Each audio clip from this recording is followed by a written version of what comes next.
Ejah tinggi sikit.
أعوذ بالله من الشيطان الرجيم بسم الله الرحمن الرحيم السلام عليكم ورحمة الله تعالى وبركاته الحمد لله رب العالمين والصلاة والسلام على أشرف الأنبياء والمرسلين وعلى آله وصحبه أجمعين. Alhamdulillah, pertamanya kita memanjatkan syukur pada Allah Subhanahu Wa Taala kerana pada malam ni kita dapat bertemu semula dalam program Kelantan Berhikayat yang diterbitkan oleh Perbadanan Muzium Negeri Kelantan, dan insyaAllah pada malam ni kita adalah berada pada siri yang ke-40, dan kita sekarang ni sedang membacakan sebuah hikayat yang bertajuk Ringkasan Tarikh Kelantan yang ditulis oleh Osman Yusof, iaitu salah seorang daripada pegawai-pegawai istana pada zaman Sultan Ismail, ditulis pada 1930, yang mengkisahkan sejarah negeri Kelantan, khususnya berkenaan dengan Wangsa Long Yunus yang memerintah Kelantan sejak daripada 1765 hingga sekarang ini. Dan pada sesi yang lepas kita telah didedahkan tentang beberapa peristiwa, iaitu berkenaan dengan kematian ataupun kemangkatan Long Yunus sebagai pemerintah yang pertama daripada raja-raja pada zaman Kelantan moden ini. Dan kemudian pergolakan yang berlaku, termasuk perang saudara yang berlaku di Kelantan pada akhir abad yang ke-19, di mana kita dapati bahawa tindakan Tengku Muhammad, iaitu menantu kepada Long Yunus yang memangku jawatan Sultan Kelantan dengan gelar Yang Tuan Kelantan, telah yang tidak melepaskan jawatannya kepada anak-anak Long Yunus, telah membawa kepada perang saudara. Perang saudara ini dikatakan berlaku sekitar tahun 1795 ketika kemangkatan Long Yunus, kemudian 1789 hingga 1801 ada beberapa siri pergolakan yang akhirnya telah menyebabkan Long Muhammad, iaitu putera sulung kepada Long Yunus, berjaya mendapatkan takhta, dan akhirnya baginda menjadi Sultan Kelantan yang berikutnya dengan gelaran Sultan Muhammad, atau dikenali sebagai Sultan Muhammad yang pertama. Sultan Muhammad yang pertama ini terkenal kerana sikap dan sifat baginda yang begitu cenderung kepada kehidupan beragama dan sikap beliau yang adil kepada rakyat. Dan beliau juga dikenal sebagai seorang sultan yang dermawan dan bermurah hati dengan rakyatnya. Maka kerana itulah menurut penulis kitab ini kesan daripada kemurahan dan keadilan sultan beserta dengan keprihatinan beliau baginda terhadap urusan-urusan agama menyebabkan rakyat Kelantan mula tertumpu ke Kota Baru. Mereka telah berhijrah ke Kota Baru dan hidup di bawah naungan sultan yang adil ini. Kemudian di hujung zaman Sultan Muhammad yang Sultan Muhammad yang pertama ini telah berlaku beberapa isu ekoran daripada kedudukan baginda yang tidak berputera, yang menyebabkan baginda telah mengambil anak saudaranya iaitu Tuan Senik ataupun Long Senik Mulut Merah dijadikan anak angkat yang kemudiannya menimbulkan kedengkian di kalangan bapa-bapa saudaranya. Itu telah mencetuskan ataupun memulakan konflik baru di dalam sejarah Kesultanan Kelantan yang akhirnya membawa kepada siri-siri perang saudara. Baik, kita akan lihat kisah berikutnya pada malam ini, iaitu sambungan daripada kisah yang lepas, iaitu pergolakan baru yang timbul dalam istana Kelantan. Adapun Raja Banggul dan Raja Penambang dan Raja Kampung Laut, tiga itu menaruh dengki terhadap Tengku Temenggung kerana anaknya, maksudnya tiga orang ni, empat orang ni semua sebenarnya adik-beradik kan? Adik-beradik iaitu Raja Banggul, Raja Penambang dan Raja Kampung Laut. Dia dengki kepada Tengku Temenggung, abangnya, disebabkan oleh tindakan Sultan Muhammad mengambil anak kepada Tengku Temenggung dijadikan anak angkatnya. Ia sekalian tiada dikasih seperti anak Tengku Temenggung, melainkan mencarilah oleh tiga orang itu nak muslihat, hendak membunuh Tengku Temenggung kerana hendak melakukan dengan terang adalah ngeri hati. Kan Tengku Temenggung itu seorang raja dengan cukup sifat seorang laki-laki. Jadi rupanya disebabkan oleh isu anak angkat ini, adinda-adinda kepada Sultan Muhammad telah iri hati, dengki kepada salah seorang kekandanya, iaitu ayahanda kepada Long Senik Mulut Merah. Maka adalah rancangan-rancangan yang mereka buat dengan maksud hendak membunuh Tengku Temenggung. Kerana nak membunuh ni mesti dilakukan secara senyap-senyap lah, subversif. Sebab secara berdepan mereka tak sanggup, mungkin malu, mungkin juga Tengku Temenggung itulah seorang pahlawan juga yang bukan calang-calang untuk dibunuh secara terbuka. Dan kira bicara Sultan pada Tengku Temenggung juga, putus mesyuaratnya adalah pada masa baginda itu sudah bersahabat dengan Siam. Adapun Tengku Temenggung adalah berniat jikalau boleh anak laki-laki hendak masuk jawi itu bersunat, telah buat tikar emas dan tikar perak. Demikianlah niat Tengku Temenggung itu. Jadi Sultan sendiri biasanya dalam urusan apa-apa berunding dengan Tengku Temenggung. Dan ketika ini Sultan telah pun mempunyai hubungan dengan Siam. Ini ada sebabnya, kerana sebagaimana kita sedia maklum, sebelum daripada ini disebabkan oleh ancaman-ancaman Terengganu, maka Sultan Muhammad telah mengambil satu langkah politik mengadakan hubungan diplomatik dengan Siam supaya naungan ataupun sokongan Siam itu menyulitkan Terengganu untuk menjatuhkan Kelantan.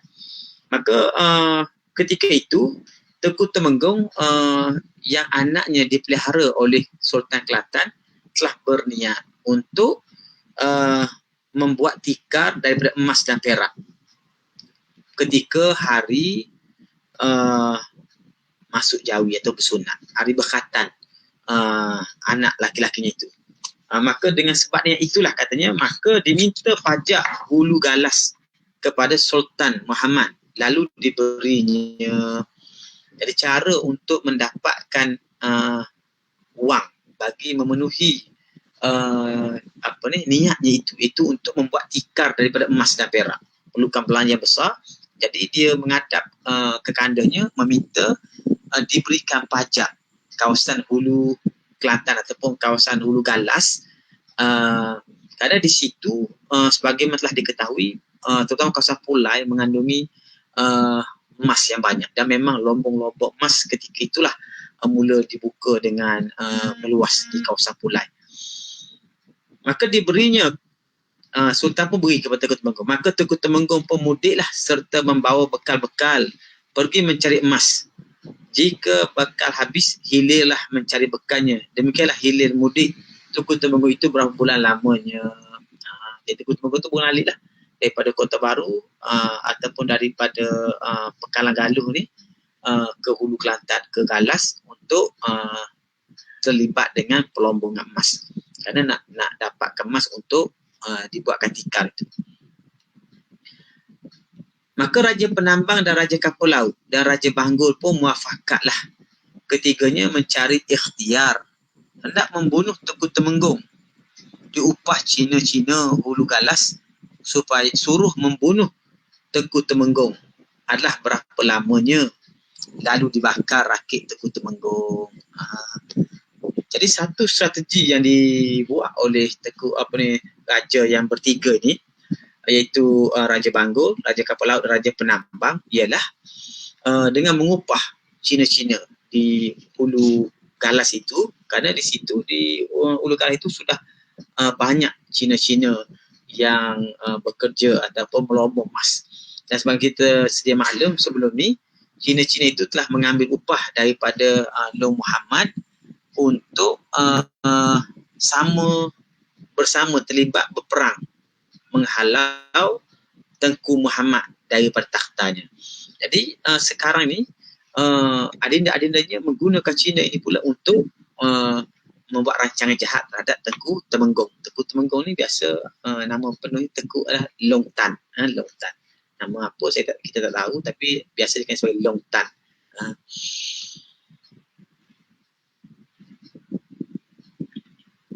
Maka Tengku Temenggung ada membawa seorang bini bergelar Cik Mek Bacok. Cik Mek Bacok. Jadi salah seorang isteri ataupun isteri kepada Tengku Temenggung ni nama dia Cik Mek Bacok. Tak pasti sama Cik Mek Bacok ni ibu kepada Long Seribu Merah ataupun isteri yang lain, tapi salah seorang isteri yang dibawa ni lah bernama Cik Mek Bacok. Mungkin kerana beliau ni lah orang Bacok. Jadi Mek Bacok, dikenali sebagai Mek Bacok ataupun Cik Mek Bacok. Adapun Cik Mek Bacok hasil ibu kepada Raja Muda Penambang. Adapun Cik Mek Bacok hasil ibu kepada Raja Muda Penambang. Dapat ia melarikan dirinya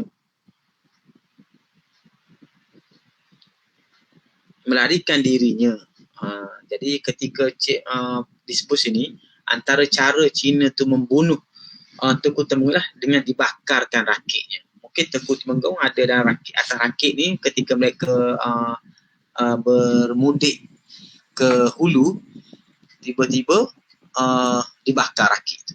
Mungkin rakit tu kita boleh faham, rakit tu mungkin seperti satu perahu yang besar, ada tempat penginapan dan semuanya, kerana pelayaran ataupun mudik daripada Kota Baru lah, kita kata Kota Baru ke Hulu Kelantan itu, ke Galas, memakan masa beberapa hari.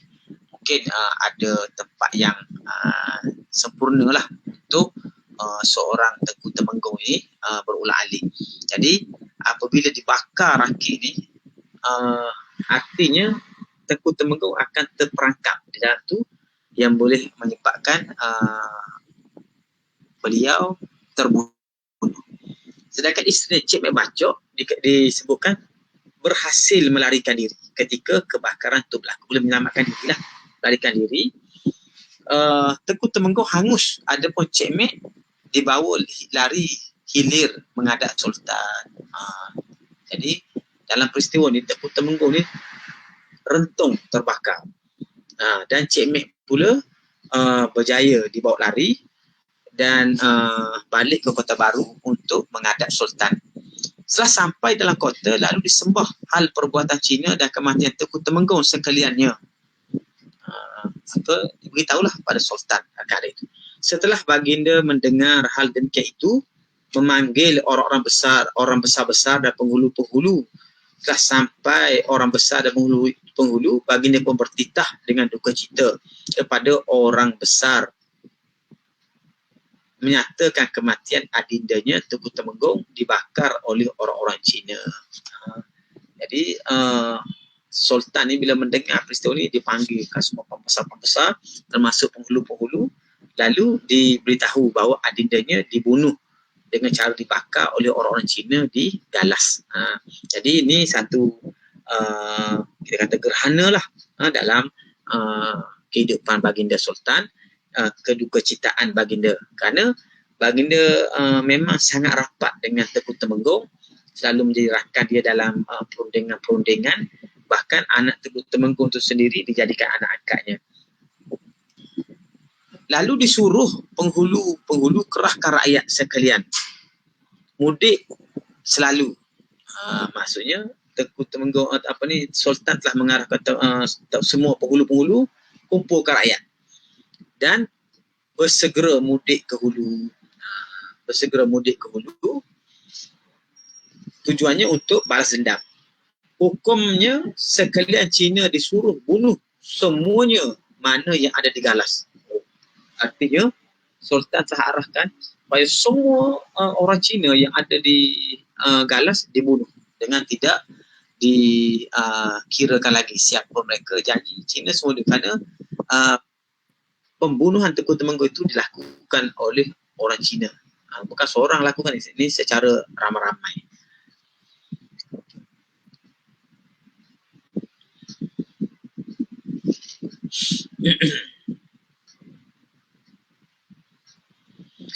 Mana yang ada Galas dan membawa hilir mayat Tengku Temenggung dengan segera. Mana pergi ke hulu, bunuh semua Cina, bawa balik mayat Tengku Temenggung. Maka dikerjakan penghulu dan rakyatlah seperti kehendaknya itu. Lalu beribu-ribu rakyat mudik dengan senjata. Setelah sampai tiadalah bertanya lagi jika Cina dibunuhnya.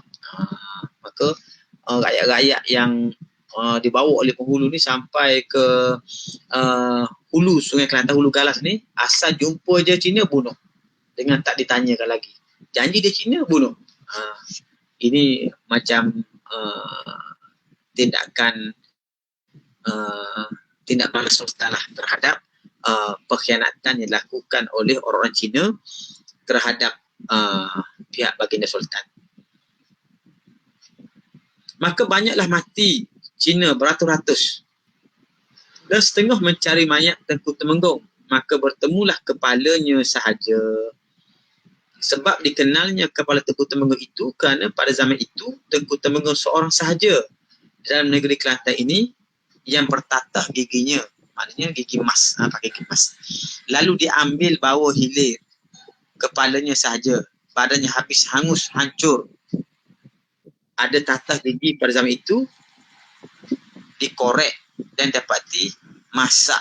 Demikianlah titahnya telah sampai dibawa masuk menghadap Sultan. Maka lalu dibuat sebagaimana adatnya, juga dimakamkan di langgar raja-raja sekarang. Jadi setelah dibunuh orang Cina itu, maka usaha untuk mencari jenazah Tengku Temenggung itu di mana. Kan dibakar, dirakit, akhirnya ditemui semua badannya sudah hangus, terbakar. Rentunglah kecuali kepalanya saja. Dan dapat dikenal pasti itu kepala Tengku Temenggung apabila sebahagian daripada gigi Tengku Temenggung itu ditatahkan dengan emas. Orang Kelantan gigi emas lah. Gigi emas kan orang Kelantan tu biasa pada zaman-zaman kemudian tu menjadikan emas bagi gigi dia. Gigi palsu tu guna emas, kan? Itu perkara biasa yang berlaku kemudian. Tapi ketika peristiwa ni berlaku, satu-satunya orang Kelantan yang menggunakan emas bagi gigi palsunya ialah Tengku Temenggong. Sebab tu bila dijumpai tengkoraknya itu dengan keadaan giginya bertatah emas, maka pastilah itu adalah Tengku Temenggong. Lalu Tengku Temenggong dibawa balik ke Kota Baru dan dikebumikan, dimakamkan mengikut adat istiadat raja-raja dan dimakamkan di Langgar Raja-raja sekarang, di Langgar tu lah.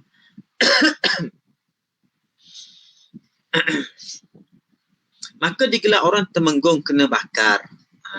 Hatta orang Cina di garas tu habis sekalian. Cina turut dibunuh, melainkan ni ada masalah sikit. Sini sebab daripada peristiwa ni lah kata dia Tengku Temenggong dikenali sebagai Tengku Temenggong dibakar, kena bakar. Tengku Temenggong kena bakar kerana baginda telah dibakar oleh orang Cina dalam peristiwa ini. Sini ada satu masalah sikit kerana berlaku keciciran muka surat. Saya sekarang berada di hujung muka surat yang ke-43, suruh 42. Kita ada keciciran satu muka surat pada muka surat 43. Jadi satu page ni hilang, terus ke muka surat 44. Jadi kita tahu apa peristiwanya, tapi yang peristiwa berikutnya disebut di Kelantan disembahkan ke Sultan serta barang-barang pemberi Raja Siam. Berimalah baginda dengan beberapa kesukaan seperti masuk di hati, macam ceritanya. Dan yang tercicir ni berlaku hubungan di antara Kelantan dengan Siam, di mana pihak Siam telah mungkin Kelantan mengirimkan bunga emas, kemudian Siam mengirimkan hadiah-hadiah kepada Sultan. Yang disebut sini di Kelantan disembahkan kepada Sultan serta barang-barang pemberian Raja Siam. Jadi Raja Siam tu memberikan hadiah-hadiah kepada Sultan Kelantan sebagai tanda perhubungan antara kedua-dua kerajaan. Menerimalah baginda dengan berapa kesukaannya, dapatlah seperti masuk di hati baginda itu. Maksudnya masuk dalam konteks hubungan rapat antara Kelantan dan Siam. Adanya syahdan. Syahdan tiada berapa lama digelarlah oleh Sultan Tuan Seni dengan gelaran Raja Kelantan.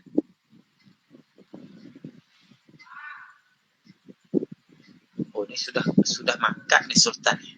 Ya.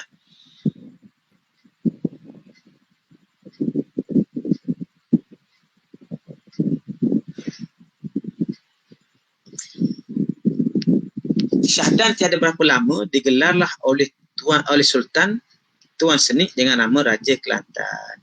Maksudnya selepas daripada beberapa peristiwa itu termasuk mengadat Siam itu, maka Sultan Muhammad telah menggelarkan Tuan Seni anak angkatnya ini dengan gelaran Raja Kelantan. Mungkin sebagai Raja muda lah.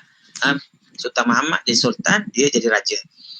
Maka bercadanglah hati Raja Penambang dan Raja Banggul dan Raja Kampung Laut. Tapi sangat dengkinya Raja Penambang lah kerana ada penggelaran sudah ada. Sekalian itu Raja Kampung Laut, nama Raja Muda Penambang, Raja Bendahara, Raja Banggul. Nama Tengku Sri Indra, kata orang tua-tua. Maksudnya gini. Maksudnya ketika ini, apabila Sultan telah melantik Tuan Seni Mulut Merah ini menjadi Raja Kelantan, maka tiga papa saudaranya iaitu Raja Penambang, Raja Bendahara, Raja Banggul ni mulai dengki, dan yang paling kuat dengki itulah Raja Penambang. Sedangkan setiap orang daripada mereka itu sudah ada title masing-masing. Contohnya Raja Kampung Laut adalah Raja Muda. Raja Penambang namanya Raja Bendahara, dan Raja Banggul dan Tengku Sri Indra, kata orang tua-tuanya. Maka ketiga-tiga mereka ni, pertama mereka adalah putera-putera Le Yunus. dan mereka telah diberikan wilayah-wilayah untuk memerintah. Sebab itu ada nama Raja Penambang, Raja Banggur, Raja Kapur Laut, kerana ada wilayah-wilayah untuk memerintah. Dalam masa yang sama, dalam pentadbiran kerajaan Kelantan keseluruhannya, Raja Penambang adalah bukannya Raja Kapur Laut lah Raja Muda, berpangkat Raja Muda dalam pentadbiran kerajaan. Raja Penambang berpangkat Raja Bendahara dan Raja Banggur berpangkat Tengku Seri Indra. Masing-masing sudah ada jawatan, cuma timbul kedengkian kerana mendapati anak saudaranya itu bila diberi jawatan Raja Kelantan, seakan-akan kalau mangkat Long Muhammad ke kanda mereka, maka Long Senik lah yang akan menjadi raja. Maka Raja Tiga itu menaruhlah hati yang kecil kepada Sultan Mahmud hendak lawan takut, mana ada menaruh tak puas hati, tapi nak lawan takut kepada Sultan. Hanya Raja Bukit tiada apa-apa. Yang okey je steady Raja Bukit. Yang lain semua sudah bergundah gulana kerana nak jadi raja.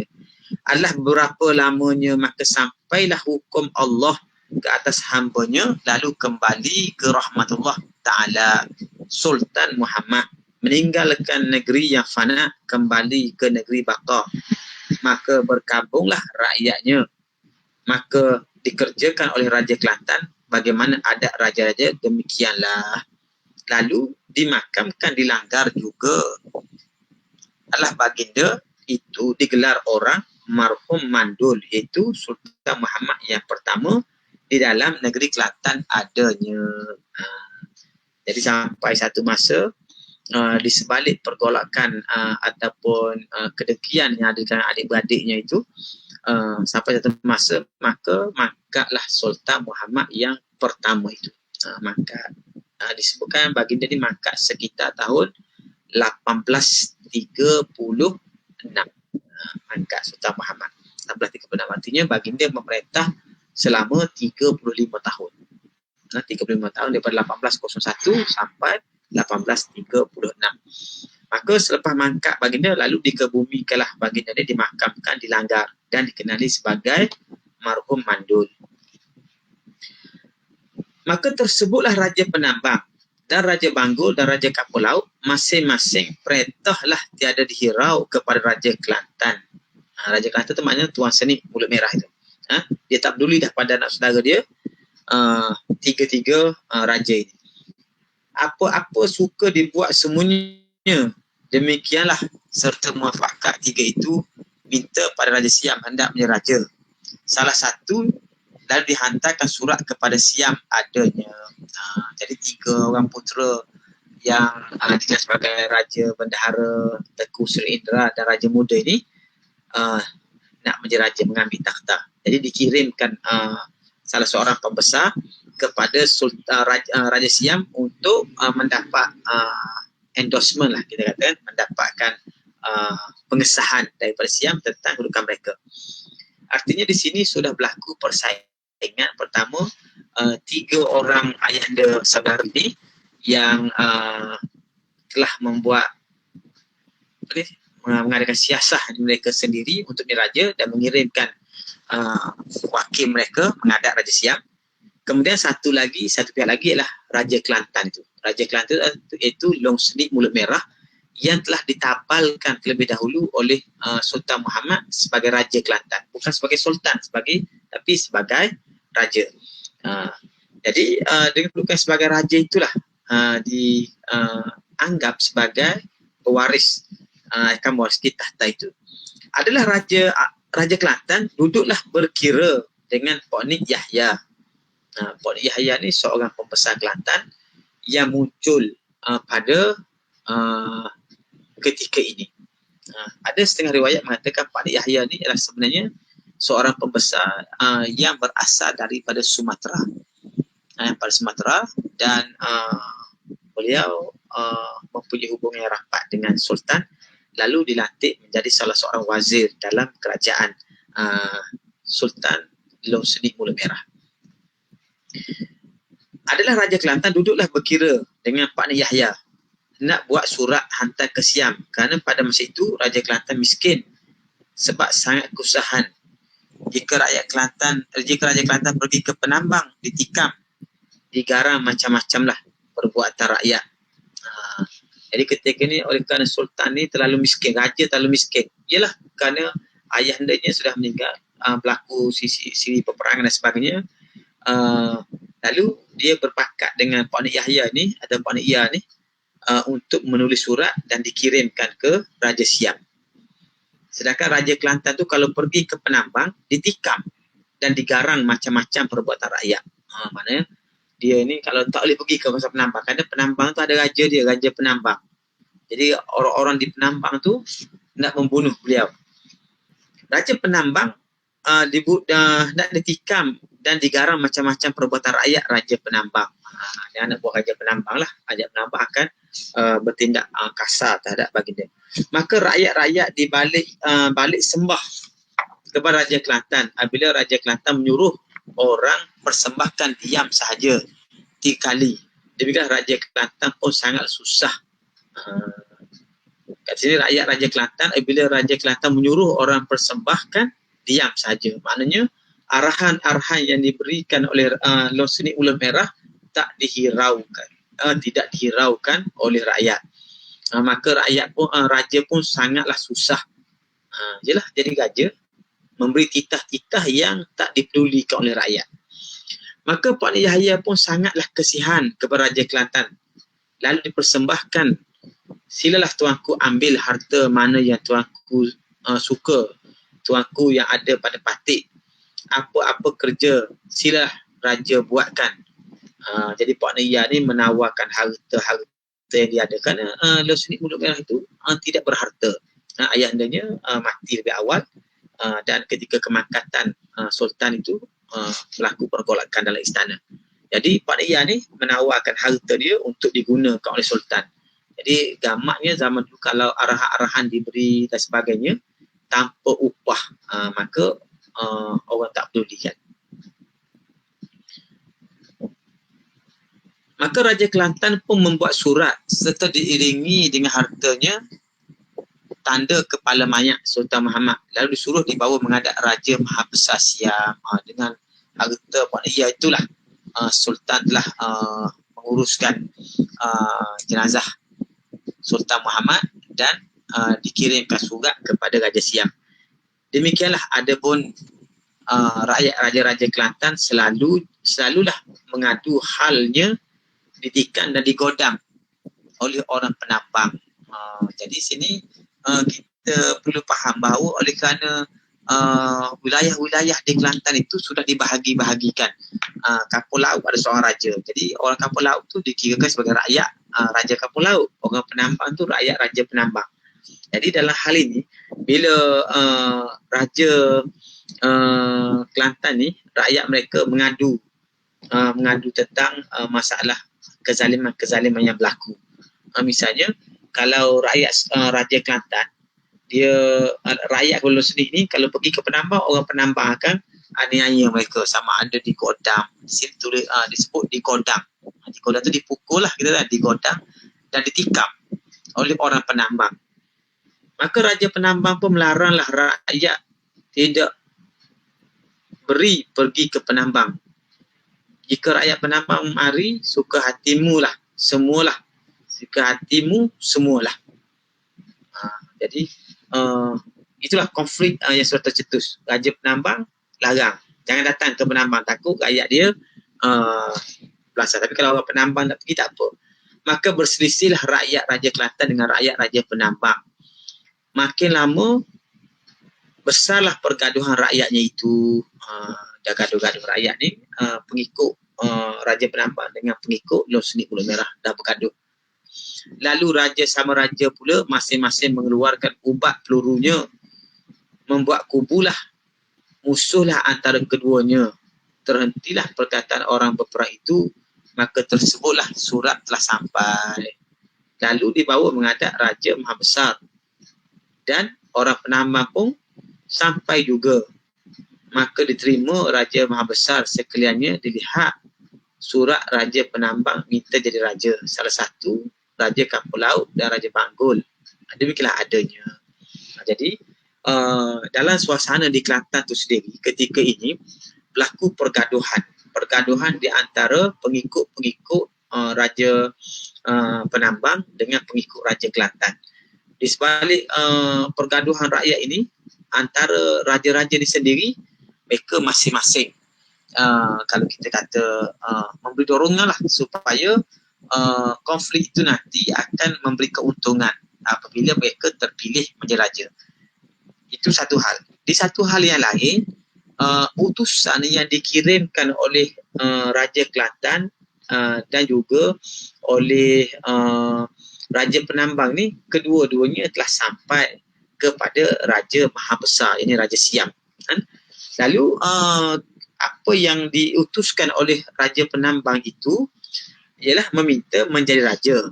Salah satu Raja Kapal Laut dan Raja Banggul. Jadi dikirimkan supaya Raja Siam tu menamakan salah seorang daripada mereka bertiga itu supaya dijadikan Raja Kelantan. Adapun surat Raja Kelantan menyatakan kematian Sultan Muhammad dan kepala mayatnya. Kepala mayatnya, ada kepala mayat. Kita biasa kepala mayat tu artinya pesaka yang diwarisi oleh isteri kan. Adapun di sini kepala mayat tu mungkin memberi maksud wasiat ataupun kehendak Sultan Muhammad siapa yang akan jadi raja kan. Dan Raja Penambang dan Raja Banggul dan Raja Kapal Laut membuat aniaya kepada rakyat-rakyatnya. Sudah berapa banyak disuruh bunuh dan dibuat apa kesukaannya. Maka banyaklah pengaduan Raja Kelantan itu adanya. Jadi Raja Kelantan ni surat yang dikirimkan kepada raja itu memberitahu yang pertama Sultan Muhammad dah meninggal, sudah mangkat. Yang kedua diberitahu kepala mayatnya. Dikirimkan kepala mayatnya itu maksudnya siapa yang akan mewarisi takhta. Dan dinyatakan juga bahawa ketiga-tiga raja tadi, Raja Kapal Laut, Raja Banggul dan Raja Penambang ni sudah membuat huru-hara dalam negeri dengan menganiaya rakyat, membuat zalim pada rakyat termasuk dibunuh dan macam-macam perkara huru-hara yang ditimbulkan. Maka banyaklah pengaduan Raja Kelantan itu adanya. Maka setelah sudah dilihat, lalu suruh orang besar-besar beri rumah tempat berhenti kepada orang Kelantan kerana nak beri surat balas. Jadi di Bangkok Raja Siam telah memberikan tempat penginapan untuk tamu-tamu daripada Kelantan yang merupakan wakil daripada raja-raja ini, kerana raja akan membuat satu surat balas kepada pihak-pihak yang sedang berteladah itu. Maknanya Raja Siam akan tentukan siapa akan jadi raja. Setelah 2-3 hari, lalu dijawab surat Raja Penambang bertiga itu dan juga surat Raja Kelantan. Tiada dijawab, disuruh balik dahulu. Demikianlah kata orang. Raja Penambang tu yang bertiga tu surat mereka dijawab. Adapun Raja Kelantan tidak dijawab suratnya, tapi disuruh balik. Maka musuh itu pun tiada terhenti tembak meriam hari-hari sebelah jemelah. Al-Kisah kata setengah orang cerita mengupuh orang Cina membakar temengguk itu ialah Raja Banggul. Kan disuruh oleh Sultan Long Muhammad pada orang besar-besar periksa cukup terang Raja Banggul mengupahnya. Itu orang besar pada masa Long Muhammad itu ialah Pak Nik Wan Mahmud, bapa kepada Pak Nik Wan Yahya, yang diharapkan dua Pak Nik Cik, ketiga Tuanku Syed Hakim, keempat Penghulu Aman dan kelima Penghulu Osman namanya. Inilah orang-orang terbilang, apa-apa kira bercara, ini oranglah. Maksudnya gini. Maksudnya pada ketika ini apabila Raja Penambang bertiga itu telah dikirimkan surat, diberikan surat jawapan oleh Siam. Adapun Raja Kelantan Tuan Senik Bulan Merah ni tak diberikan surat. Lalu di Kelantan itu maka berlakulah berterusan pergaduhan di antara rakyat, di antara kedua-dua pihak ini. Dan dikisahkan pula yang kedua ialah sebenarnya siapa yang membunuh Tengku Temenggung. Maka yang disyaki di sini ialah Raja Banggul. Sebab apa kerana Raja Banggul? Kerana selepas kemangkatan Tengku Temenggung, maka Sultan Nur Muhammad telah memerintahkan kepada orang-orang besar supaya membuat siasatan, menyiasat adakah Raja Banggul yang mengupah, iaitu orang besar pada masa ni berapa orang. Yang pertama ialah Pak Nik Wan Mahmud. Pak Nik Wan Mahmud ni ialah kita kira Perdana Menteri Kelantan ketika itu yang menggantikan datuknya Long Gafar. Pak Nik Wan Mahmud ni adalah cunda kepada Long Gafar menjadi Menteri Besar atau Perdana Menteri Kelantan ketika itu. Bapa kepada Pak Nik Wah Yahya, di sini disebut bapa kepada Pak Nik Wah Yahya. Sebenarnya Pak Nik Wah Yahya ni bukan anak dia kepada Wan Mahmud, tetapi ada hubungan kekeluargaan melalui persemendaan. Mungkin macam menantu ataupun biras, begitulah. Tapi bukan anaknya. Tapi di sini disebut bapa kepada Pak Nik Wah Yahya. Yang diharapkan dua itu Pak Nik Jik. Pak Nik Jik ni lah ananda kepada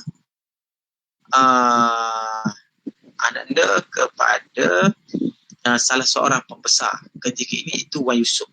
Pak Wan Yusof ni ayah kepada Pak Nik Jik.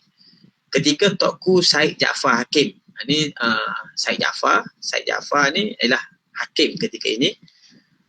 Keempat penghulu Deraman dan kelima penghulu Osman. Inilah 5 orang ni sebagai orang yang dianggap sebagai kabinet sultan lah dalam hal pentadbiran negeri. Adapun Raja Banggul diceritakan orang dihalau oleh Sultan Muhammad.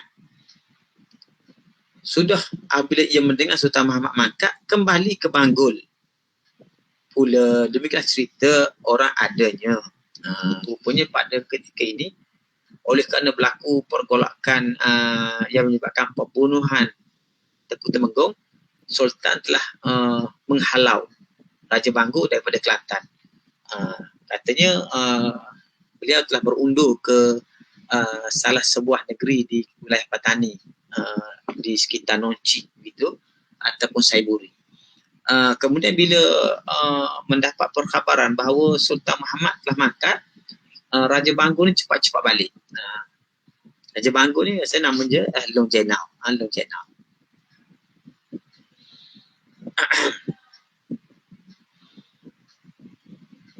Hatta kembali pula pada cerita orang yang berperang itu. Kemudian kita balik semula cerita perang tadi. Tiada berapa lamanya berperang sampailah pesuruhan ke Siam. Itu sebelah Raja Penambang. Lalu dibawa masuk menghadap Raja Penambang. Tengah-tengah gaduh-gaduh perang-perang ni, baliklah utusan Raja Penambang tadi daripada Bangkok sampai. Maka menghadaplah Raja Penambang. Setelah sampai kepada Raja, lalu persembahkan surat. Persembahkan surat itu menyatakan kepada Raja Penambang, Raja Banggul, Raja Kapal Laut disuruh siapkan rumah. Kerana sekalian hari bulan, Raja Muhammad Sasih hendak suruh Raja Legor mari ke Kelantan. Hendak membuat rumah tempat perhentian Raja Legor itu dibuat di Pasir Penambang di hadapan Kampung Laut. Rumah itu adanya. Rupanya dalam surat itu Raja Siam tidak menyatakan siapa raja yang akan menggantikan takhta Sultan Muhammad yang pertama. Sebaliknya, Siam memerintahkan supaya raja yang bertiga itu menyediakan sebuah rumah untuk dijadikan penginapan Raja Legor. Raja Legor akan datang untuk menyatakan titah perintah daripada Raja Siam. Maka dibangunkan sebuah rumah, macam hotel lah kita kata sekarang kan, ataupun guest house, dibangunkan di Pasir Penambang menghadap dengan Kampung Laut. Mana Pasir Penambang ni seberang sebelah timur, sebelah di sebelah.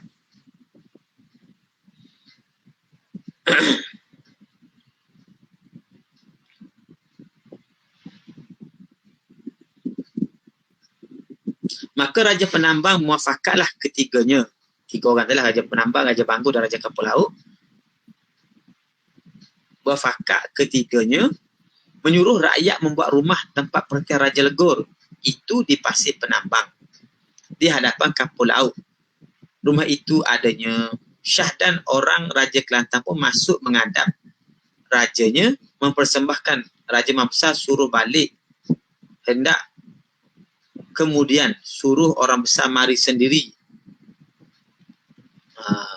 Maka wakil Raja Kelantan itu pun balik juga, sampai mengadu, memberitahu kepada Raja Kelantan ini, Tuan Senik Mulut Merah, bahawa orang Siam akan datang sendiri ke Kelantan untuk menyatakan titah daripada pihak Raja.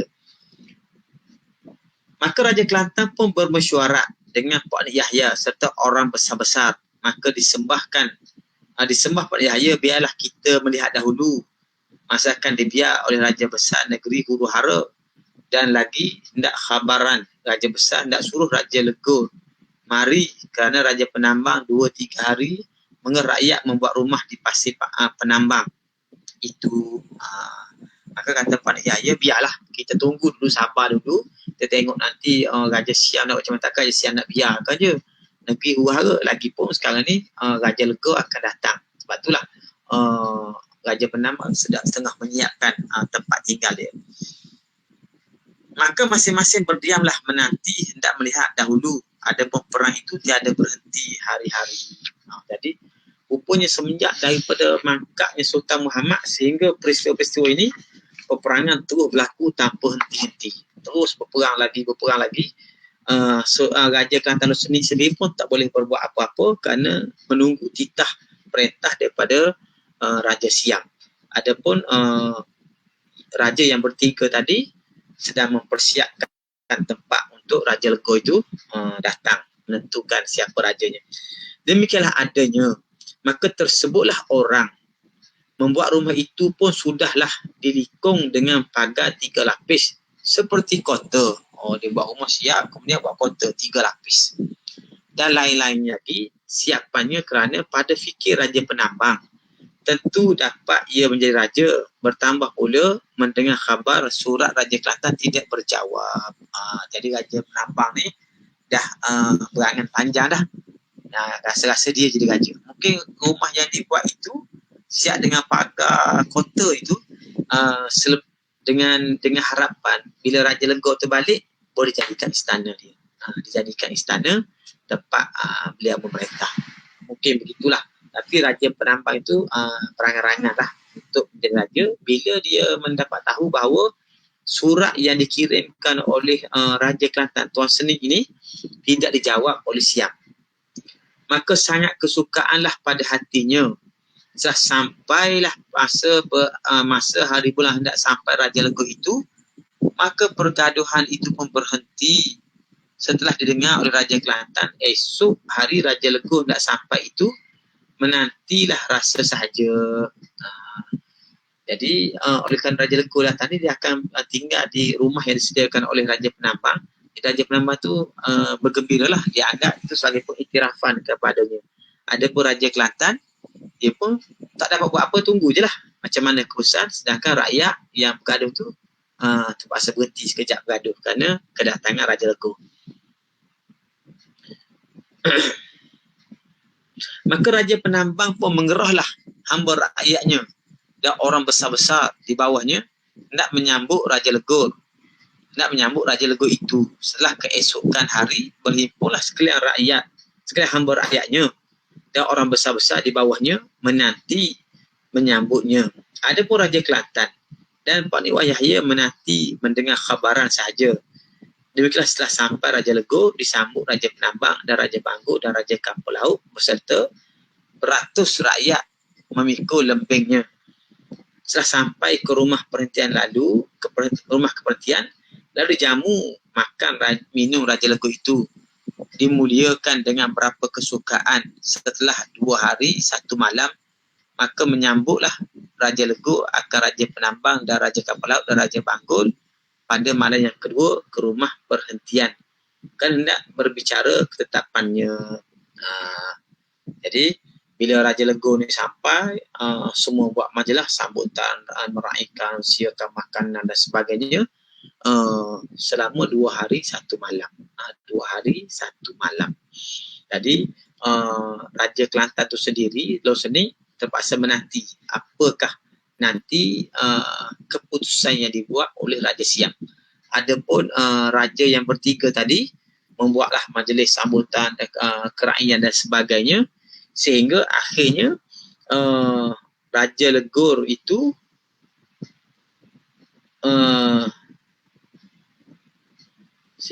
Raja Legor menyambut akan Raja Penambang, Raja Kapulak dan Raja Banggul pada malam kedua. Pada malam kedua ni diadakan majlis lah, pertemuan di antara Raja Legor dengan 3 orang raja itu di rumah tersebut, dengan semua rakyat tidak boleh menyertainya. Kenapa? Kerana hendak Raja Legor hendak berunding ketetapannya, dan seorang pun tidak boleh masuk dalam pagar kota itu. Artinya semua orang berada di luar kota, sama ada ia pembesar dan lagi rakyat biasalah, tak boleh masuk dalam kawasan rumah ataupun istana yang dibangunkan kepada Raja Legor itu, kecuali Raja Legor dan 3 orang raja itu sahaja.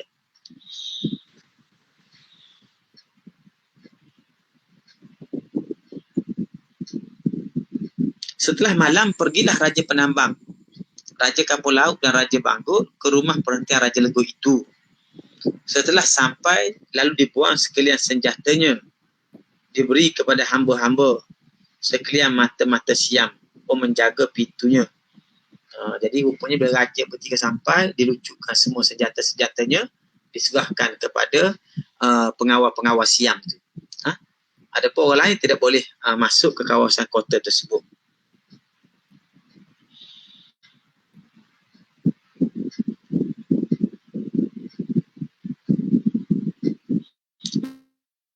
Maka masuklah Raja 3 itu menunggu di luar sahaja, sekalian hambanya. Sediha Raja Legor seraya memberi hormat dan dengan kemuliaan, lalu duduk sekejap, maka diangkatlah 3 bekas pal. Ada bekas pal. Pal tu maknanya kita panggil anak kasar tu kan, bekas yang ada kiriman hadiah lah, macam bekas yang dibawa untuk pengantin tu kan, pal. 3 bekas pal. 3 bekas pal yang mulia. 1 pal 2 orang mata-mata menjaga dengan pedang sudah tercabut. Maknanya pal tu ada 3 pal, tiap-tiap pal tu ada 2 pengawal. Masing-masing pengawal sudah pegang pedang yang terhunus. Mana dikawal betul lah. Maka kata Raja Legor, maka inilah suruhan Maharaja Maha Besar. Maka maknanya apa yang ada tapal itu ialah keputusan Raja Siam. Maka dibukanya dengan ketakutan. Tiap-tiap bekas itu dilihat belenggu dan rantai. Maka kata mata-mata, masuklah raja sendiri. Belenggu dan rantai ini jikalau tidak dihukum pancung dengan pedang ini, jikalau tidak dihukum pancung. Maksud gini, bila kata ni kiriman Raja Siam nak dibuka dengan ketakutan, tiap-tiap bekas itu dilihat belenggu dan rantai, ada rantai-rantai semua. Lalu kata mata-mata ini penjaga kepada pal itu, masuklah raja sendiri, belenggu dan rantai ini. Maksudnya raja tu suruh masuk dalam belenggu tu, jikalau tidak dihukum pancung dengan pedang ini. Kita tak tahu apa yang sebenarnya hendak diumumkan, tapi ketiga-tiga Raja Penambang, Raja Banggul dan Kampung Laut itu disuruh masuk ke belenggu tu. Ada ikatan belenggu ni, kalau dia tak mahu dihukum pancung. Sebab senjata-senjata semua dah dilucutkan, yang ada kat situ hanya Raja Legor dan pengawal-pengawal Siam, yang mereka yang 3 beradik itu sahaja ada. Maka raja ketiga pun tiadalah daya upaya lagi, lalu masukkan diri sendiri pada leher dan pinggang, dan ketiga itu setelah sudah lalu dibawa keluar pada pintu belakang dibawa hilir ke kapal perang. Selalu ketiganya, maksudnya dia masuk dalam belenggu ni sudah terikat dah 3-3 orang. Lalu ketiga-tiga putera raja ni yang sudah terbelenggu dengan rantai tu dibawa keluar daripada pintu belakang, dibawa ke atas kapal dan dibawa hilir ke kapal perang. Dan naik atas kapal lah. Keesokan hari beritahu anak bini Raja 3 itu, barang siapa suka boleh ikut. Jika tidak mahu pun tak mengapalah. Demikianlah. Maka belayarlah kapal perang pada hari itu ke negeri Siam. Rupa-rupanya Raja Legong hari ini untuk menangkap ketiga-tiga raja tersebut dengan cara yang sangat begitu licik. Ketiga-tiga raja tadi menyangka bahawa mereka akan salah seorang daripada mereka akan ditabalkan oleh Sultan Kelantan. Rupa-rupanya mereka datang bawa belenggu-belenggu rantai-rantai yang Raja 3 beradik tadi sekiranya mereka tak mahu dibelenggu dengan rantai itu, mereka akan dipancung. Maka ketiga-tiga mereka pun masuklah pada ikatan rantai ini. Bila mereka masuk, mereka pun dibawa keluar daripada belakang, dinaikkan ke kapal, dibawa ke kapal. Besok diberitahu kepada anak bini mereka, siapa-siapa nak ikut, jom ikut. Kalau tak nak ikut, tak apa. Ikut tu maknanya akan ikut bersama raja tadi ke negeri Siam. Maka belayarlah kapal. Maka belayar kapal pada hari itu. Esoknya belayarlah ke negeri Siam. Rakyat-rakyat pun tahulah raja diambil orang. Maka rakyat-rakyat masing-masing, rakyat-raja penambang, rakyat raja kampung laut dan rakyat raja Banggul ni pun tahu, rupanya mereka telah ditawan oleh Siam. Diambil orang. Kemudian kat sini ada satu masalah lagi. Kerana muka surat 51, saya baru habis muka surat 50 ni, masuk 51 ada missing satu muka surat lagi kat sini. Kan?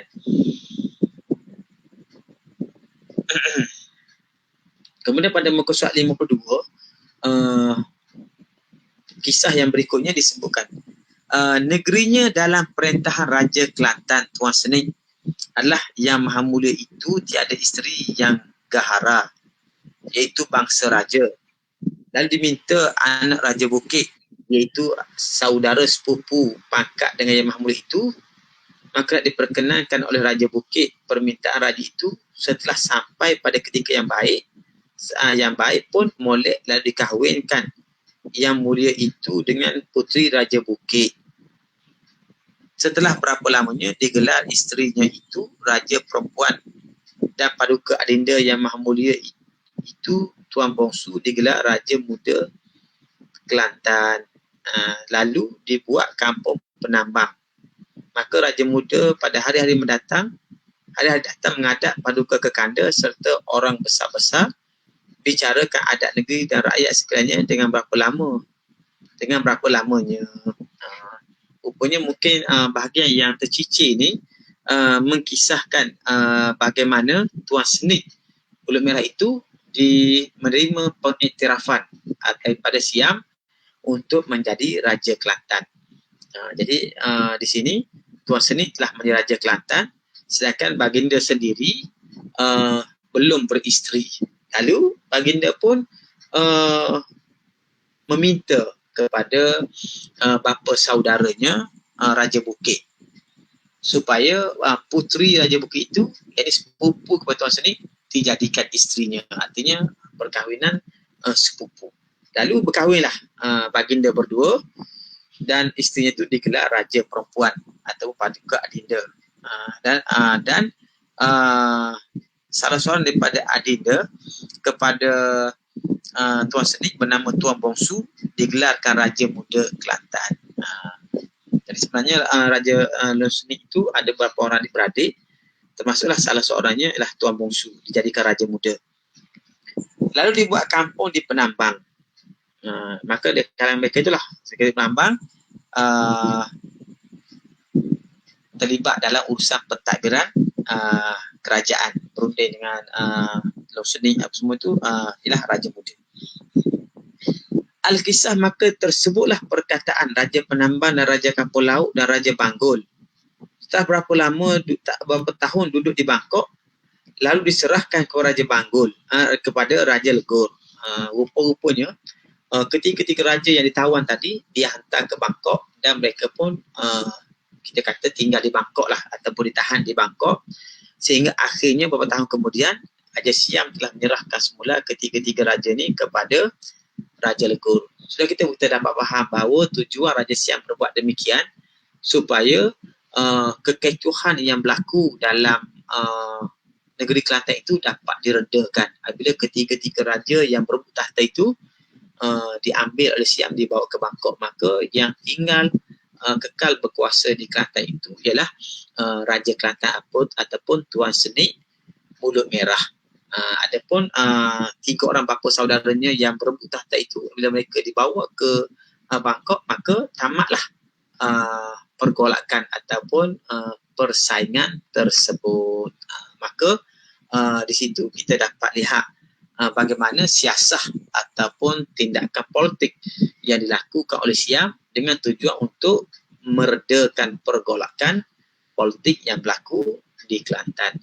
Jadi sahabat-sahabat sekalian, kita akan berhenti di sini untuk malam ini, dan insya-Allah proses ataupun perkembangan berikutnya nanti, bagaimana ketiga-tiga raja tersebut yang telah dibawa ke Bangkok dan dihantar pulang, dihantar ke Legor itu, nasib dan kedudukan mereka selepas daripada ini. Kita akan baca dalam sesi berikutnya, dan insya-Allah kita akan juga melihat bagaimana hal keadaan kerajaan yang dibangunkan oleh Long Senik Mulut Merah sebagai kerajaan yang baru menggantikan kerajaan Sultan Muhammad yang pertama dalam meneruskan pentadbiran kerajaan di Kelantan. InsyaAllah kita akan menyambungnya pada sesi akan datang, bermula dengan kisah penghantaran ketiga-tiga raja tadi ke Legor. InsyaAllah kita akan bertemu lagi pada sesi akan datang, dan saya berharap dan berpesan kepada semua rakyat Kelantan khasnya supaya kita sama-sama dapat menjaga SOP dan kita dapat mengambil vaksin sebagai satu langkah untuk memutuskan rantaian COVID-19, insya-Allah. Mudah-mudahan kita dilindungi oleh Allah Subhanahu wa taala. Wassallallahu ala sayyidina Muhammad wa ala alihi wa sahbihi wa baraka wa sallam. Walhamdulillahirabbil alamin. Wassalamualaikum warahmatullahi wabarakatuh.